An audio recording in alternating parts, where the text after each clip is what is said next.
Good morning. Oh my god. I am finally almost settled. It has been a long couple weeks of travel, but I'm finally here in Seattle and I could not be more excited. My studio is nice and small and I love it, and the view from the roof is better than I could have ever hoped for. Other than the terrible parking, which I had anticipated, it's a wonderful neighborhood. I even went for a walk today without planning it and happened across views of the Space Needle and the mountains behind Puget Sound. It was just so beautiful. Now I'm just waiting on a desk, a chair, a lamp, and a bed. I think. I'm recording right now next to my sink at the moment, as that's my only counter space, on top of a beanbag chair. We'll get there. But for you wonderful folks, we do have an exciting story today. 44 years ago, a woman was murdered, and her killer remained unknown until this very week.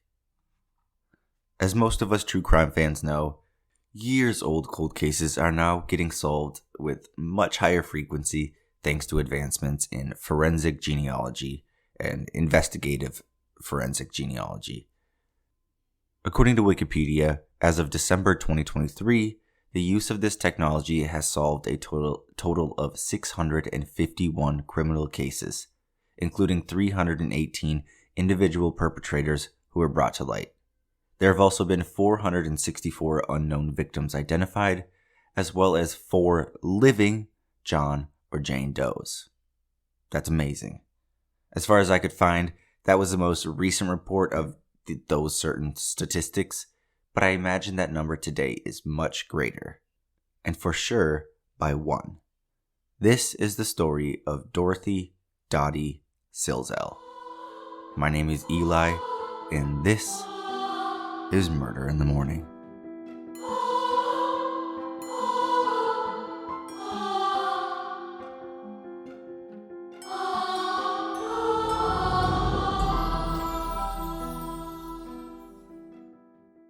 My sources for today come from CBS News, a Seattle Times article, and any others will be listed down below. Born in 1950, 30-year-old Dorothy, oftentimes referred to as Dottie, worked part-time as a waitress in Kent, Washington, while also working as a full-time Boeing instructor in Seattle. She had divorced 5 years previous, lived alone, and had seemingly dove headfirst into her work. Although she lived a single and independent life, Dottie stayed in close contact with her family and surrounded herself with loving friends. So when on February 26th of 1980, she failed to show up to her Boeing job, people became nervous. Her colleagues and friends attempted to contact her to no avail, and so they asked a patrol officer to stop by and perform a welfare check. Soon, one officer and a close friend of Dottie's pulled into the driveway of her condo. Her car was parked in the usual spot and the front door was locked, but when the two knocked, no one answered. The officer peeked around the corner and immediately noticed a partially opened sliding glass door that appeared to have been damaged. He entered the condo, and on the second floor in her sewing room, there lay the unmoving body of Dorothy Silzel. She had been sexually assaulted, and an autopsy determined she, quote, suffered blunt force injuries to her head and died from asphyxia caused by compression of the blood vessels in her neck, end quote. The craziest part of this whole case is that when the Washington State Patrol Crime Lab was able to get their, I don't want to say hands on her, but when they had a chance to look at her body, they were able to microscopically locate and collect the attacker's DNA from Dorothy's body in 1980. That's crazy.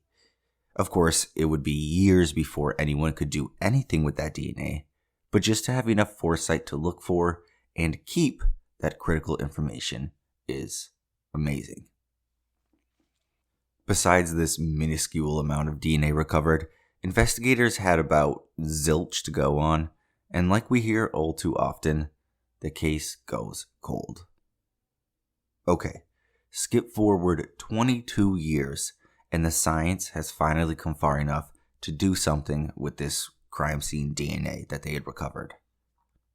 Quote, this male DNA profile was added to the FBI's Combined DNA Index System, aka CODIS, in 2002, and it was run daily against known samples of people convicted of felony crimes without ever resulting in a match, end quote. However, after another 14 years, they finally got a partial match for an unknown male.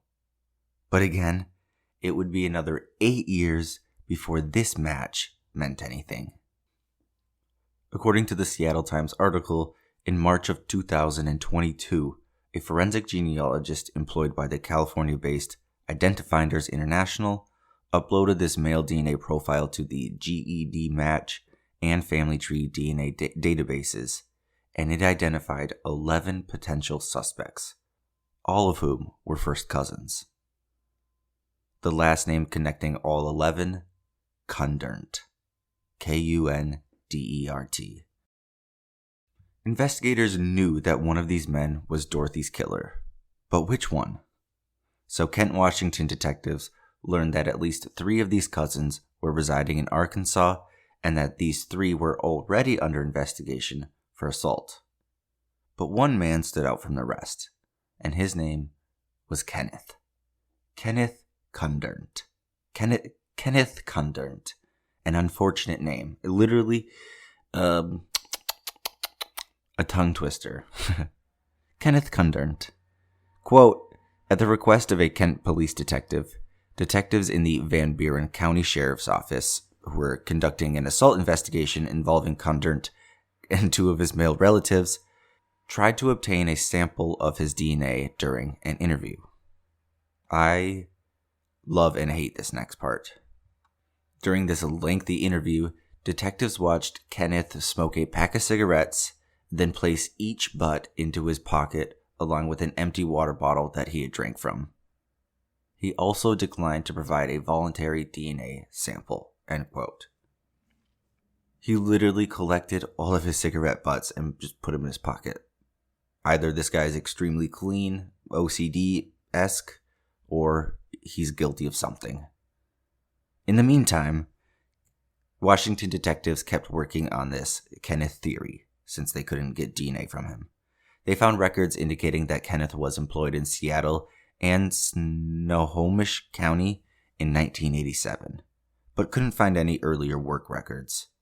When suddenly prosecutors stumbled across court records of Kenneth in neighboring King County. So this proves that he was there during the time of Dorothy's murder, at least for a little bit in that same year. In March of 2023, Kent detectives themselves went to Arkansas. They surveilled Kenneth and, quote, watched him drive into a Walmart parking lot while holding an all-white cigarette out the driver's side window. He extinguished the cigarette and dropped it into a receptacle outside the store. Detectives collected these cigarette butts from the trash can, but only 3 of them were all white. A DNA profile from one of these 3 white cigarette butts was then matched to this unknown male DNA taken from Dorothy's body, end quote. And now present day, literally like 2 days ago, on Tuesday of this week, whatever day this comes out, Kenneth Kundert, who was 20 when Dorothy was killed, now 65, was arrested and charged, like I said, Tuesday of this week with premeditated first-degree murder in connection to her death. Yes. According to the Seattle Times, prosecutors here have begun extradition proceedings to bring Kenneth, like I said, who was 20 at the time, back to King County. He has a court appearance in Arkansas on Monday, according to the Van Buren County Jail's inmate roster, and since he hasn't yet been moved to King County, no defense attorney is listed in court records.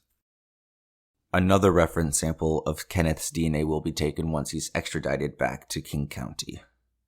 Prosecutors have requested that he be held on a $3 million bail. And after 44 years, justice is is about to be served. Service is about to be justiced. And, and that, my friends, is the no longer cold case of Dorothy, Dottie, Silzel. I'm just happy that nasty man has finally been apprehended. How do you even keep a secret for over 4 decades? I truly believe we are only at the beginning of solving these cold cases. My hope is every year more and more of these monsters come to light, and every year we get better at identifying these unknown DNA profiles. I think we can all agree on that. A bit of a short one today, a bit of a shorty. But again, thank you all for listening in. I truly do appreciate it. If you would like a bit more true crime, stick around for a bonus story, per usual, after the music. Okie dokie. Bye-bye.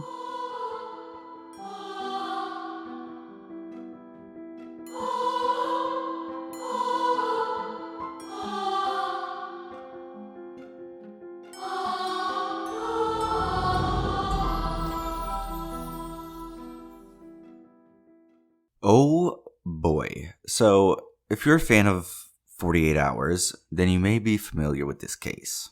If not, let's talk about the disappearance of Marsha Brantley, which was written and updated by Elijah Moore. Quote, Donnie Brantley, the husband of Marsha Brantley, who disappeared in 2009, remains a figure of intense public scrutiny and suspicion.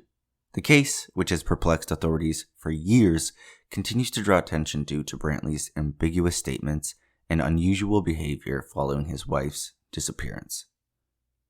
Marsha was last seen in 2009, and her whereabouts have remained unknown since.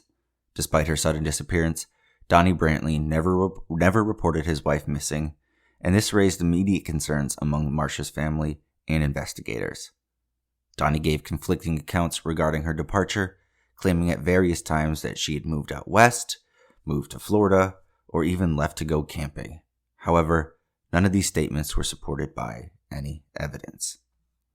Further complicating the case, Marsha's valuable possessions, including her phone, were found at the Brantleys' home, contradicting Donnie's claims that she had taken them with her. Investigators also discovered Marsha's belongings in trash bags inside the home, casting even more doubt on Donnie's version of events. The lack of physical evidence has made it challenging for prosecutors to build a solid case against Donnie. No body, no murder weapon, or any other really conclusive evidence has been found, making it difficult to definitively prove that a crime has occurred. Despite these challenges, prosecutors are relying on the circumstantial evidence and Donnie's inconsistent statements to build their case. The recent airing of Missing Marsha on CBS's 48 Hours has reignited public interest in the case, with many expressing their frustration and their suspicions online.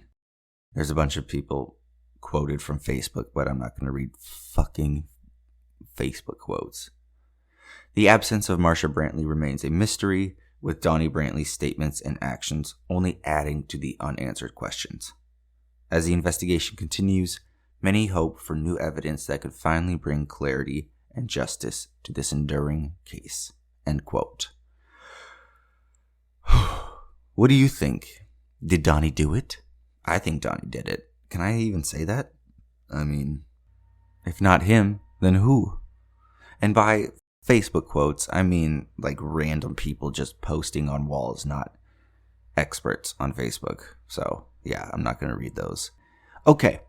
I have to get back to setting up my room, and I desperately need groceries. Again, thank you for taking the time out of your day. Let me know your thoughts on this episode. If you didn't like it, if you loved it, whatever. And have a wonderful day. Okie dokie. Bye-bye. Love you.